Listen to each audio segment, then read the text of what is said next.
Bueno, ahora nos vamos a diciembre del 2009, cuando se dieron las elecciones y Evo Morales fue reelecto con el 64% de los votos de Bolivia.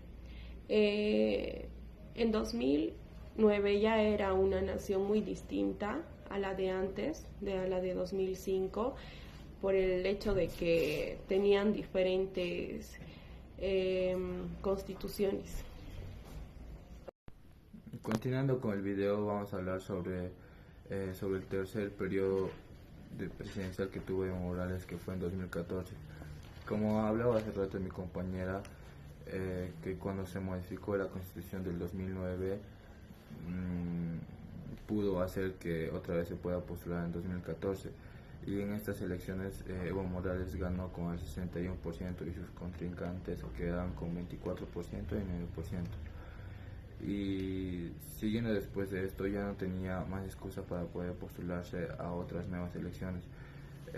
Y entonces convocó a un referéndum constitucional en 2016 para poder modificar el artículo 168 que decía sin reelección. Entonces Bolivia le dijo no con el más del 54%. Entonces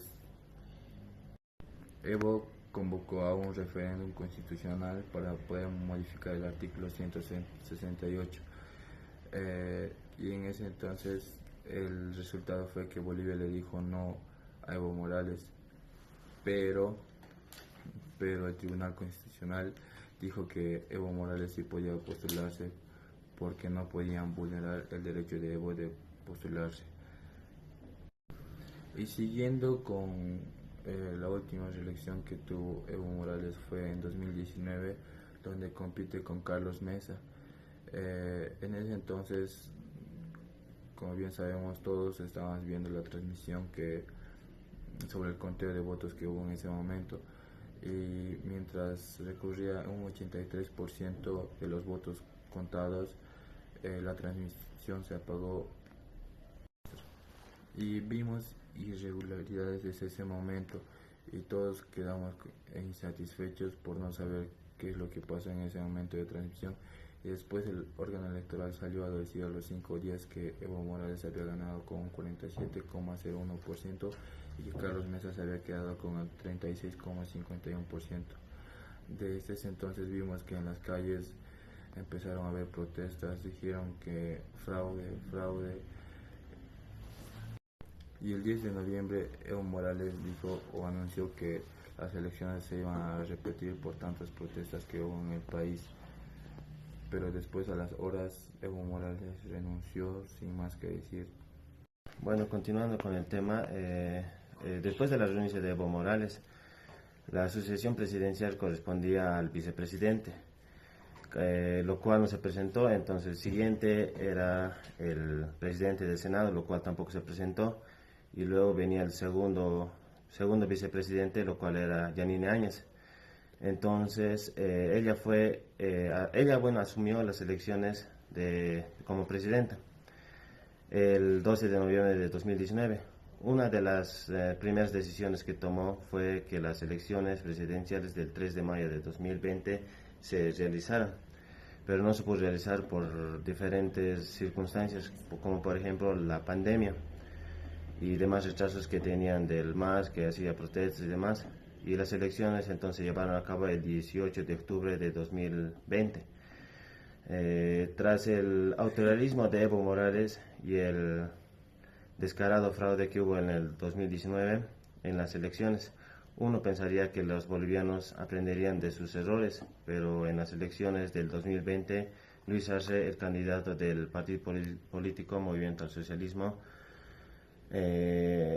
ganó las elecciones, salió ganador con un 55% de los votos. Detrás de él estaba el candidato Carlos Mesa con un 29% de los votos, y luego salió Luis Fernando Camacho con un 14% de los votos. Estos eran los tres primeros puestos que tenían las elecciones del 2020. Y bueno, como un amplio ganador se vio al partido del MAS, Detrás de él era Carlos Mesa, pero le llevaba casi con el doble, le estaba multiplicando en las elecciones del 2020. Y luego Luis Arce, lo primero que hizo cuando se proclamó presidente fue encarcelar a la expresidenta Yanine Áñez por el golpe de Estado, con un periodo de 10 años de cárcel. Y también encarceló a Luis Fernando Camacho, gobernador del departamento de Santa Cruz, por golpista y por ser uno de los principales líderes de las protestas cívicas contra el fraude de Evo Morales en el 2019. Y luego de un tiempo de poder, Luis Arce se peleó con Evo Morales y hubo una disputa del partido político del MAS y en ahí hubo una ruptura en la izquierda boliviana, con un sector apoyando a Luis Arce y con otro sector apoyando a Evo Morales. Y llegó hasta el punto donde se inhabilitó a Evo Morales por una vida cualquiera de partido político. Actualmente hay una orden de captura para Evo Morales por supuestas tráfico de personas tras mantener relaciones con una menor de edad. Siguiendo con el video, Evo presuntamente tuvo una hija. Morales actualmente está refugiado en la población de Chimoré, que eso queda en el departamento de Cochabamba.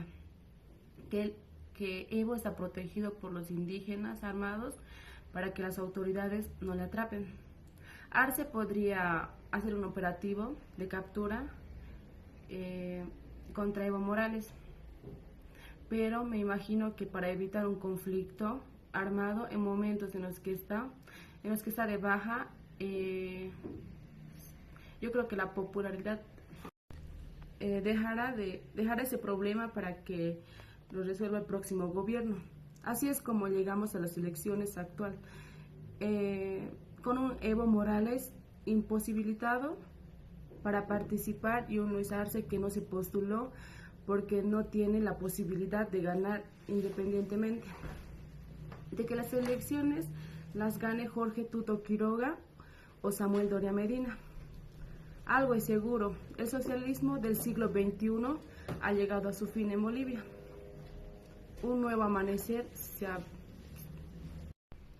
y esperemos que con esta reflexión los bolivianos voten bien en la segunda vuelta. Gracias.